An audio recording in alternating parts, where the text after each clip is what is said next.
大家好，我是小慧，欢迎您来到我的频道，也非常感谢您百忙之中收看我的视频。今天给大家分享的内容是，国内将逐渐的停止心脏支架的手术，做完人就废了。真相来了，如果当初不放支架，会不会活得更久？等待复诊的老李不断的在回想起前几天看过的文章，显得有些闷闷不乐。1个月前，老李因为突发胸痛，家人把他送进了急诊室。当时老李就被确诊为急性前臂的心肌梗死。医生征得老李和家属的同意后，迅速的给他安排了急诊做支架手术。术后，老李身上的不适症状明显缓解了，身体也没有其他的不适，所以很快就康复出院了。医生叮嘱他要定期的回医院复查。再次复查时，医生明显的感觉他的脸色不对，以为是身体出现了什么不适。后来才得知，老李因为轻信网络上的一些传言，称心脏支架在国外早就被淘汰了，不做这个手术的人活得更久，担心自己命不久矣。得知老李的顾虑后，医生有点哭笑不得。所有冠心病患者都需要放支架治疗吗？近年来，患有冠心病的人数越来越多，部分患者需要植入支架来进行治疗疾病。但关于心脏支架，很多人都不太了解。那是不是所有冠心病患者都需要放支架呢？心脏支架主要是一种用来治疗心肌缺血的微创手术，一般会在桡动脉、股动脉穿刺一个2毫米左右的口子，利用导丝导管在心脏冠状动脉内操作，通过球囊把血管堵塞的部位进行扩张，再植入支架来起到支撑作用，以此来缓解心肌缺血，避免斑块再次回弹。心脏支架主要有2种类型，分别为金属裸支架和药物涂层支架。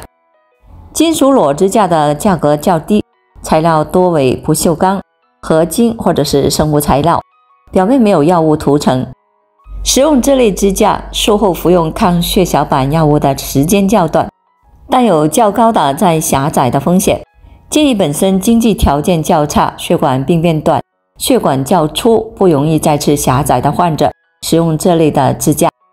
药物涂层支架是指在支架上涂抹了药物，或直接的与聚合物机制混合的支架，植入后可在体内缓慢地释放药物，对于预防再次狭窄闭塞有好处。但这类的支架的价格相对的昂贵，术后服用抗血小板药物的时间至少需要1年。一般建议复杂病变、病程较长、糖尿病患者等植入这类的支架。但支架手术并不适合所有的冠心病患者，病情过轻、过重的患者都不建议放置支架。如冠脉的狭窄小于 70%， 仅有分支血管末端的血管发生堵塞，或病变较重且存在多支病变的患者都不建议进行心脏支架手术。临床上一般推荐病情不稳定、频发心绞痛、心梗的患者进行心脏支架手术。关于心脏支架常见的4个谣言，一一讲解。网络上关于心脏支架的传言有非常多，很多人因为这些传言而对心脏支架有很深的敌意，甚至在需要放置时盲目的抗拒。下面我们就来具体的了解一些关于心脏支架的常见的传言。心脏支架是国外淘汰的技术。网上有一种传言称，我国将逐步的暂停心脏支架手术，心脏支架都是国外淘汰的技术，这其实并不是真的。美国心脏病学会杂志的研究人员曾对美国1752家的医院、日本1108家的医院的心脏支架手术数据进行了调查，结果发现，美国2013年约有55万例心脏支架手术，2017年增长了 15.8%， 数值达到了 63.8 万。日本2013年的手术量为18万例，2017年上升了 36%， 达到了 24.7 万例。经调查数据得知，号称国外已经淘汰的心脏支架手术这个说法有多站不住脚。2. 安装心脏支架后人就废了。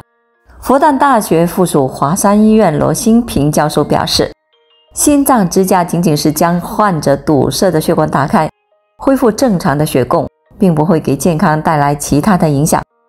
一些患者在术后感觉胸闷气促，这是因为患者自身有心肌坏死所致，和安装心脏支架之间没有直接关系。之所以会有朋友认为是做了心脏支架手术后就废了，主要是因为他们的感觉做了心脏支架的手术以后症状加重了。其实他们忽略了一个事实，如果没有及时的把心脏的血管打通，那不仅仅是症状加重的问题，而是可能会因此丢掉了自己的生命。心脏支架手术作为目前比较好的治疗冠心病的手段，要说做了这种手术人就废了，那无疑是夸张了，甚至是错误的。事实上，心脏支架手术的存在拯救了很多人，特别是急性的心肌梗死患者。3. 心脏支架需要几年更换一次。心脏支架没有所谓的使用寿命一说，在体内放入了支架后，血管内膜上的内皮细胞会逐渐的生长，将支架覆盖住，与其与血管壁融为一体。一些需要多次放置支架的患者，并不是因为支架使用寿命到了，而是因为血管再次发生了堵塞。4. 做完心脏支架就万事无忧了。很多朋友觉得做了心脏支架手术以后就一劳永逸了，其实这种观点是错误的。对于大多数做了心脏支架手术的患者来说，心脏支架仅仅是治疗的开始，而不是结束。在放入支架解决了血管狭窄的问题后，患者还需要服用抗血小板聚集的药物，同时改变不良的生活习惯。如若在放置支架后就不用管，那么血管再次狭窄只是时间的问题。3. 做完支架手术后还要做好5件事。做完心脏支架手术的患者一定要做好这几件事，避免让血管再次的发生狭窄。1. 要定期的服药。放置支架的位置由于血管的裸露，很容易引起血小板聚集，诱发血栓生成，所以在术后患者需要服用抗血小板的药物，以此来预防血栓生成。具体的用药时间要遵医嘱。2. 定期复查。进行完心脏支架手术的患者一般需要2到3个月就复查一次，检查血压、血脂、血糖等指标是否在稳定的范围内，一旦发现异常可及时的进行干预。3. 要注意饮食。饮食上要注意多吃新鲜的水果蔬菜，少肉多鱼，注意烹饪的方式要以清淡的为主，避免摄入大量的辛辣刺激、高油脂的食物。同时要注意戒烟限酒，坚持运动，保持体重在正常的范围内，保持乐观的心态，控制好慢性病。患者可以根据自己的耐受程度来选择散步、慢跑、瑜伽等有氧运动，活动量以不感到疲劳为宜。建议在医生的指导下来制定锻炼的计划，要避免剧烈运动，以免出现心慌、气短、胸闷等心肌缺血的症状。如果患者在运动过程中出现头晕、乏力、黑蒙等不适症状，应该及时的就医，避免不良的后果出现。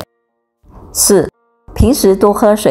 多喝水可以降低血液粘稠度，改善体内的血液循环，对于预防血栓生成有好处。5. 情绪要稳定。